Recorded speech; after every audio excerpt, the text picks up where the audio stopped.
내 고집 또 내가 정한 어떤 한계, 그 카테고리 안에 나를 넣고 이것이 최고이겠다라고 사는 삶은 사실은 정답은 아닙니다.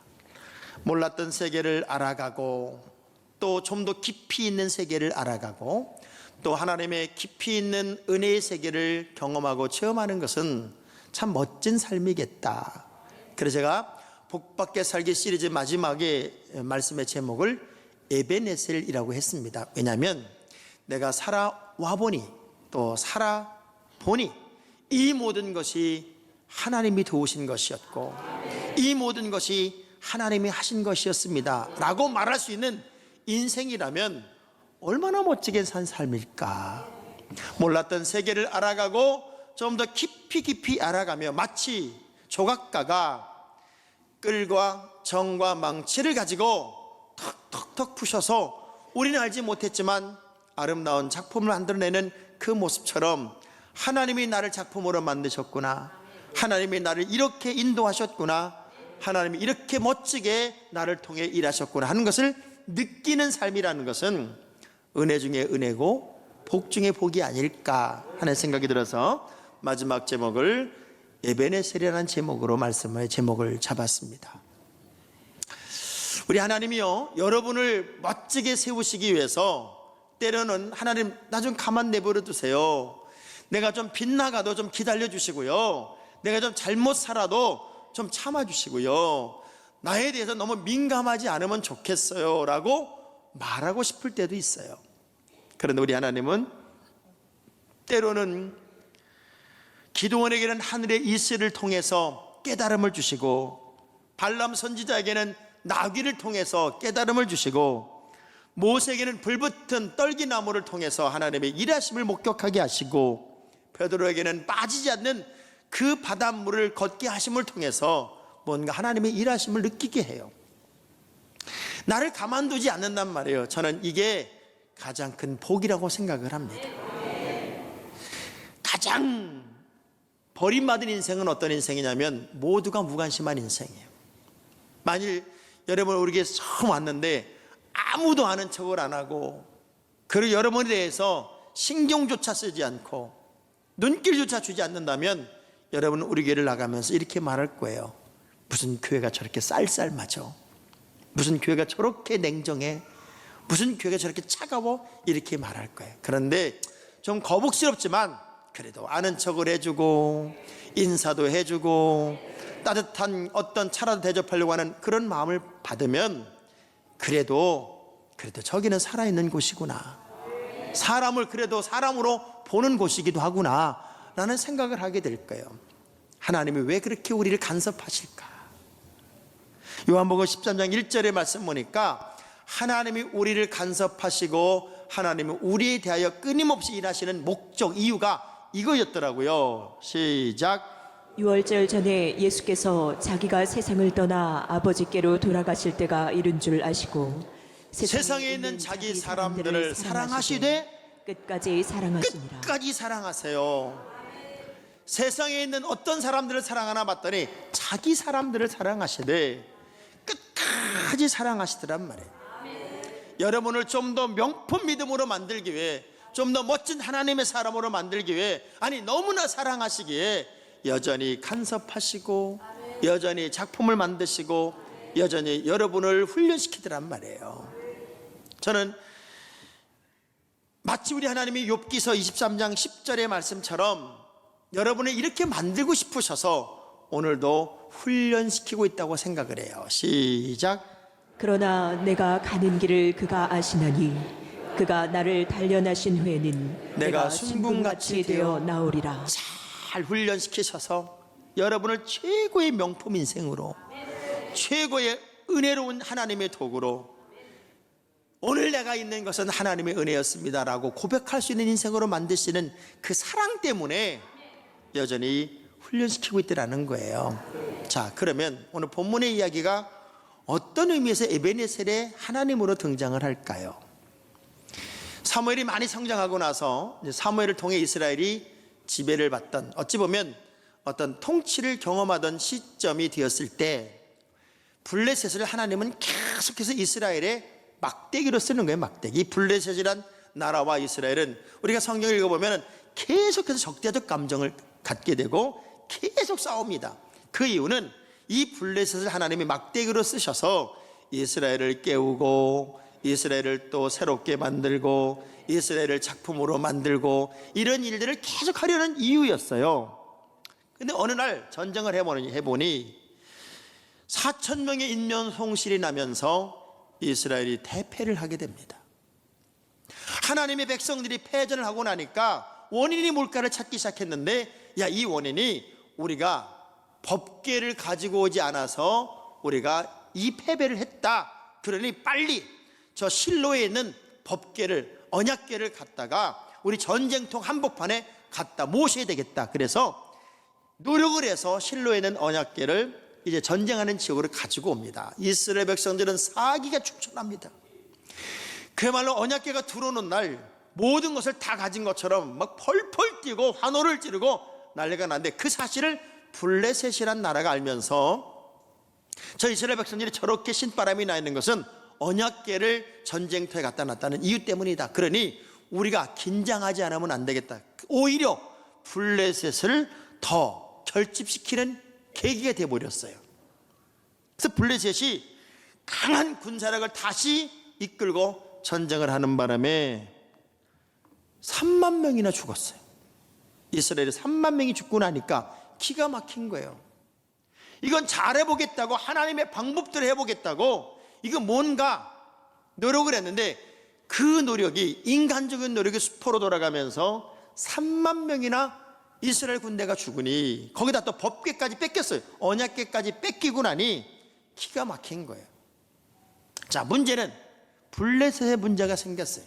언약궤를 뺏어다가 아스돗이라고 하는 곳에 딱 갖다 놨는데 자기들이 섬기는 다곤 신상에 머리가 똑 부러져, 아침이라고 똑 부러져 있어요.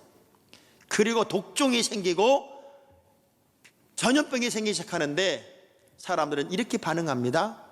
저건 우리가 이스라엘의 언약궤를 여기다 갖다 놔서 그런 거야.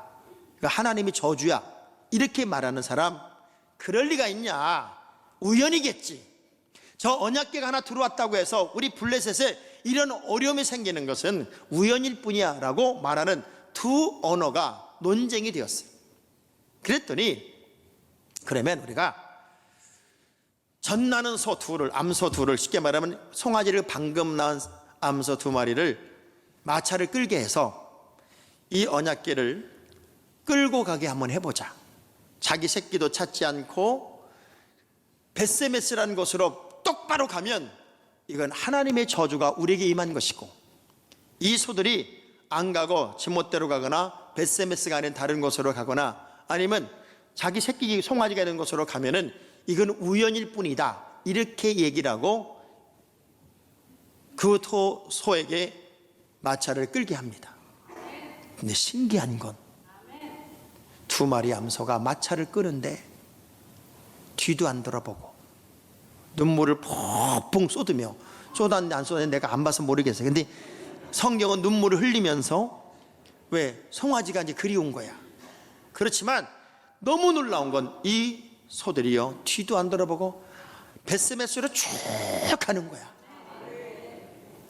그것을 보고 블레셋은 이 언약궤를 가지고, 블레셋이 가지고 온 그 저주가, 하나님의 저주가 우리에게 임한 것을 알아요.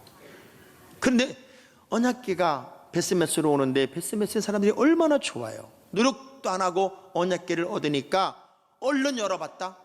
그 열어본 것 때문에 하나님의 선민인 이스라엘도 5만 70명이 죽어요. 그러고 난 이후에 그 언약궤가 기랏 여아림이라는 데서 와서 20년이 있는 동안 놀라운 일이 벌어져요. 이스라엘 백성들이 여호와를 사랑하기 시작하고 여호와를 찾기 시작해요.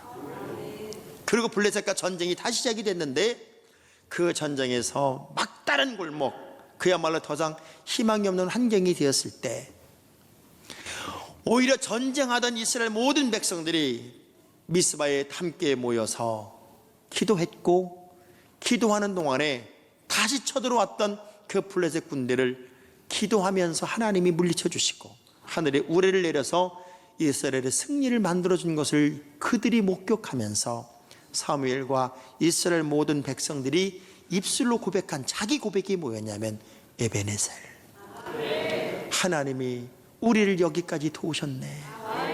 이 모든 기적은, 이 모든 역사는 하나님이 도우신 것이었어. 이것을 고백하는 장면이 오늘 본문의 이야기였어요. 여러분, 살아가다 보면 다양한 일들이 벌어지고 다양한 사건들이 만들어질 거예요. 그러나 이 모든 것들이 여러분의 입술을 통해서 이렇게 고백되어지는 복을 좀 받았으면 좋겠어요. 하나님이 도우셨네요. 하나님이 하셨습니다. 자, 이 복된 삶의 길로 가는 세 가지 방법, 오늘 본문에서 제가 찾아봤어요. 첫 번째, 아스타롯을 제하고 우상을 제하고 인생의 모든 것들을 제하고 온전히 하나님만을 바라보는 온전한 변화가 가장 복된 일로 가는 첫 번째 길이었어요. 하나님의 도우심을 경험하는 첫 번째가 뭐였냐면 하나님만을 100% 신뢰하며 내 인생의 집중력을 하나로 모은 거였어요. 하나님의 구원의 첫 번째 제안은 진심으로 모든 마음을 다해 하나님께로 돌아오라는 것이었어요. 두 마음의 갈등을 속히 넘어 하나님만을 100% 신뢰하는 전심으로 믿는 믿음이 너희에겐 필요하다는 것이 첫 번째 제안이었어요. 왜 그러냐면 시편 119편 113절의 말씀을 보면은 두 마음 가지고는 안 돼요. 시작. 내가 두 마음 품는 자들을 미워하고 주의 법을 사랑하나이다. 두 마음을 품은 자들을 미워한대요. 여러분, 결혼하고 난 이후에 어떻게 사는 삶이 제일 행복할까요? 저 사람은 내 신랑, 저 사람은 내 각시, 이루고 사는 삶이 정말 행복할까요? 조금만 갈등이 오고 조금만 힘이 들면 내가 저놈 만난 게 잘못이요, 맞아, 그때 그놈을 만났어야 돼, 내가 그때 그 여자를 만났어야 돼, 이루고 사는 삶이 행복할까요? 대답을 안 하는 게 수상하긴 해요. 우리는 전심으로 하나님을 의지하고 전심으로 하나님을 찾으며 전심으로 두 마음이 아닌 하나의 마음으로 주님을 동행하는 믿음이 여러분에게 필요합니다. 그래서 명령형, 하나님의 명령형으로 여러분에게 권면했던 이야기들이 뭐냐면 뒤돌아보지 마라, 허탄한 마음을 제하라, 과거를 지워라, 두 신을 섬기지 마라, 이런 명령형으로 하나님의 명령이 우리 믿음의 사람들에게 주어진 것들이 참 많이 있습니다. 미스바에 모였던 모든 성도들처럼 기도하는 기도의 사람들이 되어서 마태복음 18장 19절의 말씀처럼 진실로 다시 너에게 이르노니 너희 중에 두 사람이 이 땅에서 합심하여 무엇이니 구하면 하늘에 계신 내 아버지께서 그들을 위하여 이루게 하시리라. 합심하는 기도를 우리 모두가 드려보고 교회 공동체 속에서 우리가 서로 마음을 모아서 기도하는 그런 한마음 되는 기도의 용사들이 우리 모두가 되었으면 좋겠습니다. 자, 기도를 하는데 문제는 기도하는 동안에 블레셋 군인들이 점점 멀리 갈 줄 알았더니 점점 찾아와서 저들이 한꺼번에 다 모여 있으니 한 방에 죽이기가 너무 쉬운 환경이 된 거예요. 블레셋 군인들이 포위했고 가까이 왔다는 거예요. 그러면 의심하는 사람들, 두려운 사람들은 기도하다가 다 도망가야 돼요. 그리고 숨어 들어가야 돼요.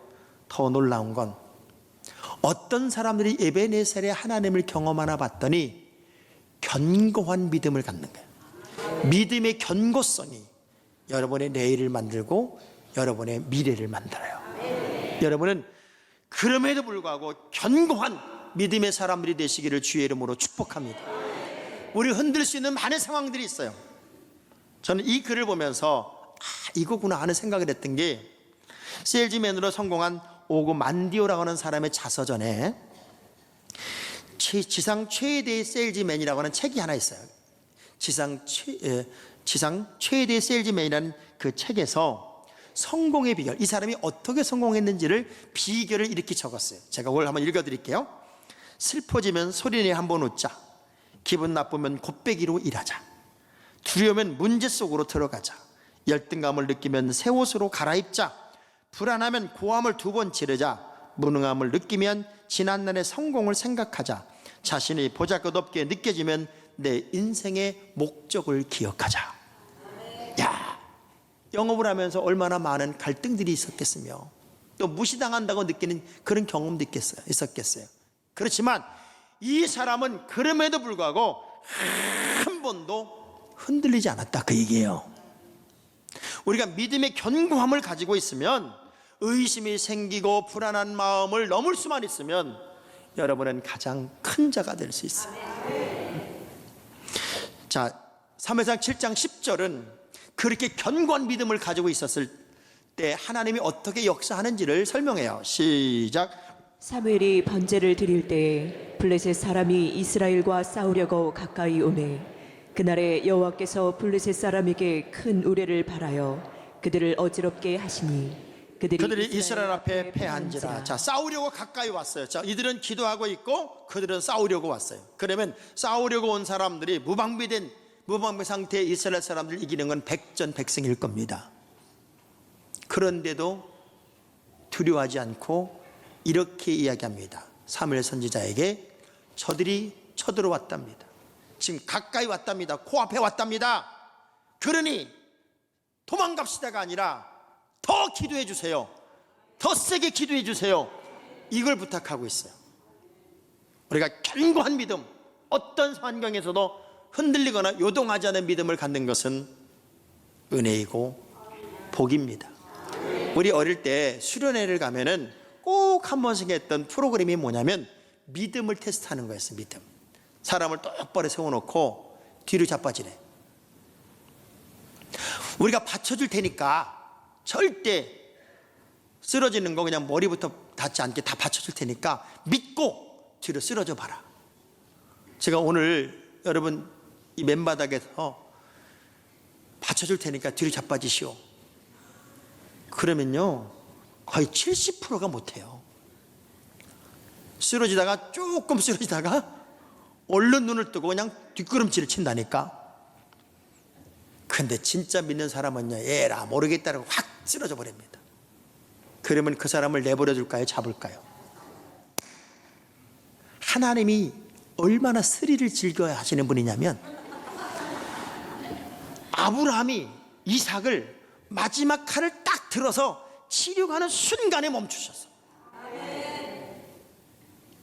저는 그때를 생각하면 끔찍해. 만약 우리 하나님이 타이밍을 조금 놓쳤거나 말을 더듬었거나, 성경은 아브라함아 아브라함아 이렇게 불렀대는데 너무 바빠가지고 이러면 어떻게 해보냐, 그랬으면 죽였을 거예요. 마지막 순간까지도 테스트하시는 분이더라고요. 그런데 그들은 견고해요. 흔들리지를 않아요. 애석하게도 미국의 크리스천 투데이라고 하는 신문에서 미국에 어려서부터 교회를 다녔던 청년들을 대상으로 설문조사를 해본 거예요. 천국은 어떻게 간다고 생각하십니까? 하는 설문조사를 했더니 어려서부터 교회를 다닌 청년들이 대답한 내용의 85%가 성경적인 대답이 아니었다는 거예요. 이 사람들의 대답은 교회 열심히 다니면 됩니다. 예배 잘 드리면 됩니다. 심지어는 성경 한 번 읽으면 됩니다. 말이 안 되는 얘기를 다 했다는 거예요. 단 15%만 예수 그리스도가 나를 위해 십자가를 지셨고 그 십자가를 진 사건을 내가 믿고 그 예수가 나의 구세주임을 고백하는, 그것이 우리를 천국 가게 합니다. 이렇게 대답한 친구가 15%밖에 안 됐다는 거예요. 그러니 진짜 믿음의 사람이 많지 않다는 거예요. 여러분, 흔들릴 수 있는 환경이 우리에게는 옵니다. 의심할 수 있는 상황이 만들어집니다. 그러나 하나님에게 딱 붙잡혀 있으십시오. 하나님에게 여러분 사로잡혀 있으세요. 그게 능력이에요. 그게 은혜예요. 미국의 어느 분이 노인인데 차 뒤에다가 이렇게 써붙이고 다녔대요. 리타이어, 그리고 밑에 No worry, no hurry, no phone, no boss. 이 말이 뭐냐면 나는 은퇴했습니다. 그래서 걱정도 없고 바쁜 것도 없고 핸드폰도 안 오고 보스도 두목도 없습니다. 그걸 보고 사람들이 저게 행복이라고 그랬을까요? 여러분, 진짜 행복이 뭔 줄 알아요? 진짜 은혜가 뭔 줄 알아요? 사로잡히는 겁니다. 여러분, 걱정거리도 있어야 사는 거예요. 누군가 여러분을 지도해야 사는 행복이 있어요. 그래서 전화가 와야 살 맛이 나지. 사람이 산다는 것은 사로잡혀 있는 거예요. 하나님 앞에 여러분이 사로잡혀 있어야 돼요. 하나님이 여러분을 딱 붙잡고 가는 그 삶이 가장 행복한 삶이더란 말이에요. 그러니 마지막 순간까지도 흔들림 없이 그들은 미스바의 그 자리에 매달려 기도하고 있고, 전쟁은 하나님이 하셔서 하늘에 우레를 내리시고 우박을 쏟으셔서 블레셋을 초토화시켜. 봐요, 저수지에 물이 빠지면 그 많은 물고기들의 낙원이었던 저수지가 물고기들의 무덤이 되어버리더란 말이에요. 우리 믿음의 사람들에게 영적인 것이 빠져버리면 아무것도 아니에요. 하나님은 그렇게 승리를 주시고 승리를 경험한 그들은 이렇게 얘기했습니다. 에베네셀, 하나님이 여기까지 우리를 도와주셨습니다. 하나님이 우리를 도와주셨습니다. 하나님이 일하셨습니다. 저는요, 이 고백이 여러분의 평생 고백이었으면 좋겠어요. 복받게 사는 모든 길에 이것이 고백이 되었으면 좋겠어요. 두 손을 가슴에 대고 한번 따라합시다. 하나님이 도우셨습니다. 하나님이 에베네셀이셨습니다. 여기까지 인도하셨습니다. 그 고백이 여러분의 고백이었으면 좋겠어요. 우리 함께 찬양해 볼게요. 하나님은 어떻게 나를 도우시는지, 그리고 나는 왜 어떻게 살아야 하는지 우리 한번 찬양하겠습니다.